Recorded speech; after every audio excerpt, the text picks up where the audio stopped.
Okay, Assalamualaikum warahmatullahi wabarakatuh. Okay, sambung video part yang ketiga untuk hari ini, iaitu 3.3.5. Setelah kita belajar, kita dah mendefinisikan larutan iso, hypo dan juga hyper. Sekarang kita nak berkomunikasi tentang kesan larutan tersebut, hypotonik, hypertonik dan isotonik terhadap sel berdasarkan pergerakan molekul air, terutamanya dalam sel haiwan, merujuk kepada sel darah merah ataupun kita panggil dia sebagai eritrosit, dan juga sel tumbuhan. Okey, sekarang ni kita nak pergi, sebelum kita pergi dengan lebih dalam lagi, kita tengok dulu sebenarnya setiap sel dikelilingi oleh bendalai ekstrasel, manakala bendalai yang terdapat dalam sel dinamakan bendalai intrasel. Contohnya, ini adalah suatu sel.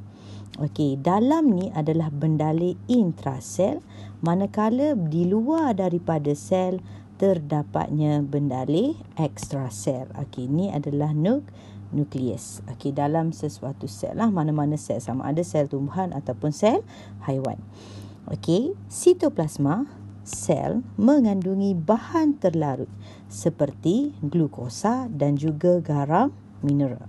Sel sentiasa mengalami proses osmosis dan mengalami pergerakan air merentasi membran plasma. Mana membran plasma? Ni membran di bahagian luar.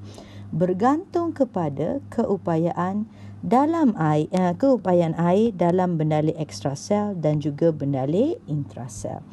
Kesimpulannya dibuat di sini, kita sel haiwan ataupun sel tumbuhan sentiasa mengalami pergerakan molekul air, dan ianya bergantung kepada keupayaan air dalam bendalai ekstrasel dan juga bendalai intrasel, di mana perbezaan keupayaan itu menunjukkan larutan hypotonik, hypertonik dan juga isotonik. Cuba kita rujuk gambar rajah yang pertama. Ini adalah larutan apa yang berlaku kepada sel darah merah apabila ianya dimasukkan ke dalam larutan hypertonik. Kita imbas kembali apakah yang dimaksudkan dengan larutan hypertonik. Larutan hypertonik adalah larutan di mana kepekatan airnya adalah rendah. Manakala kepekatan zat terlarutnya adalah tinggi. Disebabkan kepekatan air yang rendah dalam larutan hypertonik, ianya menyebabkan air daripada sel darah merah ataupun eritrosit meresap keluar. Manakala gambar rajah yang kedua, ini adalah larutan isotonik, di mana kepekatan air di dalam dan di luar, kepekatan air di luar sel darah merah adalah sama dengan kepekatan air di dalam sel darah merah. Maka pergerakan molekul air, pergerakan molekul air meresap masuk dan keluar adalah sama. Kita terus pergi kepada definisi larutan hypotonik lah. Bagi sel darah merah, apabila sesuatu sel tu dimasukkan dalam larutan hypotonik, air akan meresap masuk ke dalam sel darah merah secara osmosis. Ni suka saya ingatkan. Molekul air meresap masuk ke dalam eritrosit. Bagaimana? Secara osmosis. So, apakah yang berlaku kepada eritrosit? Eritrosit akan mengembang terlebih dahulu dan meletus. So, lukisan dia selepas air meresap keluar adalah seperti inilah. Air, bila air meresap masuk, eritrosit mengembang dan akhirnya meletus. Kenapa? Kerana membran plasma terlalu nipis, maka tidak dapat menahan tekanan osmosis yang tinggi yang terhasil di dalam sel.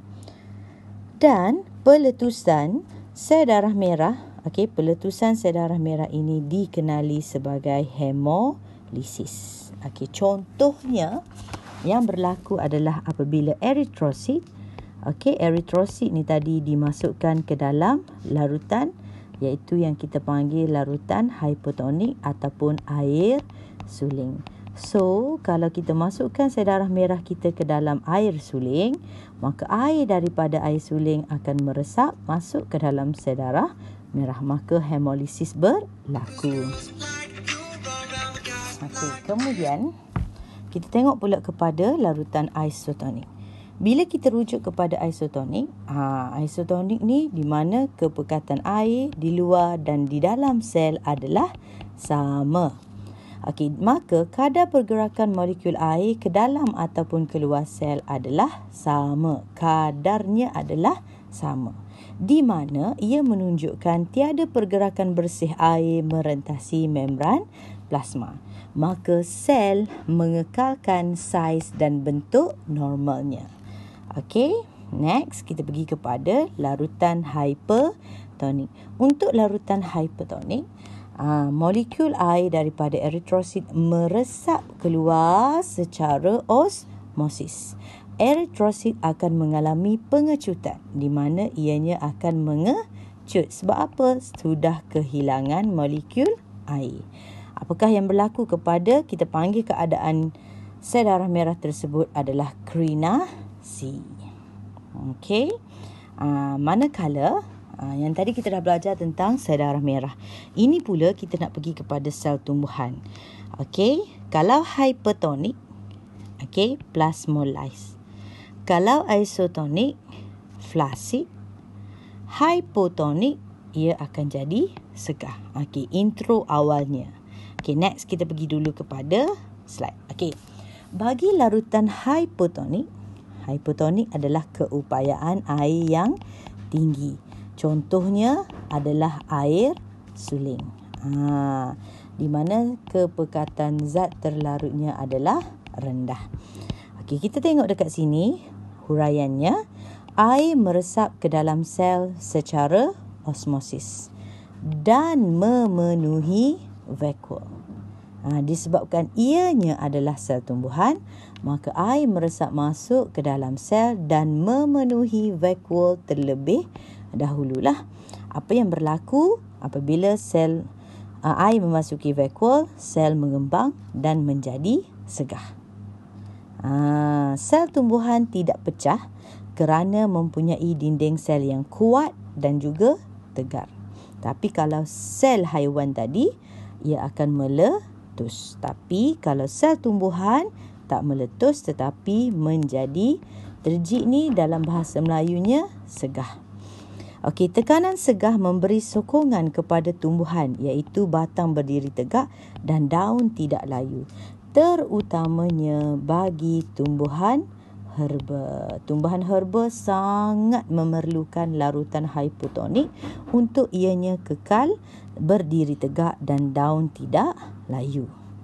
Kemudian kita pergi kepada larutan isotonik. Kalau isotonik, di mana keupayaan air dia di luar dan dalam adalah sama, maka air meresap masuk dan keluar adalah pada kadar yang sama. Sama juga huraian dia.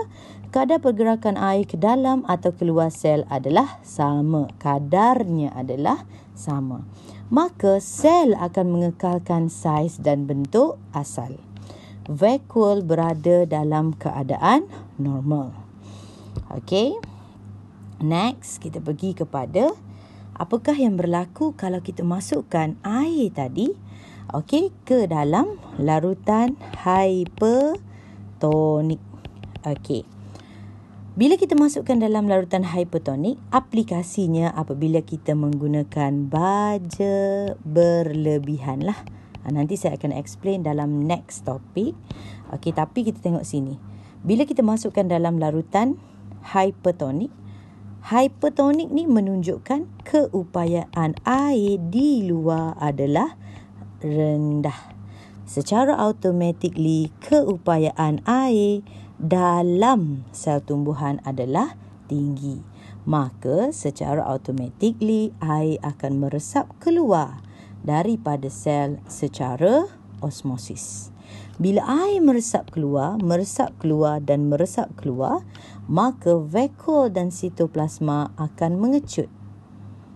Okey, membran plasma Membran plasma pula tertarik jauh dari dinding sel. Ni kalau kita tengok dekat sini ni, membran plasma tertarik menjauhi dinding sel. Maka plasmolisis berlaku. Sel menjadi flasid dan menyebabkan daun layu. Okey, ingat dekat sini ya. Sel flasid, daun layu, batang lentur dan tidak segah. Okey, ini pula untuk huraian kalaulah kita menggunakan baja berlebihan. Sekiranya kita menggunakan baja berlebihan, ia menyebabkan air tanah bersifat hipertonik berbanding subsel akar pokok. Secara automatically, molekul air meresap keluar dari subsel ke dalam air tanah secara osmosis, menyebabkan sel tumbuhan menjadi flasid. Sekali lagi, sel flasid. Okey, sel tumbuhan dikatakan mengalami plasmolisis. Okey.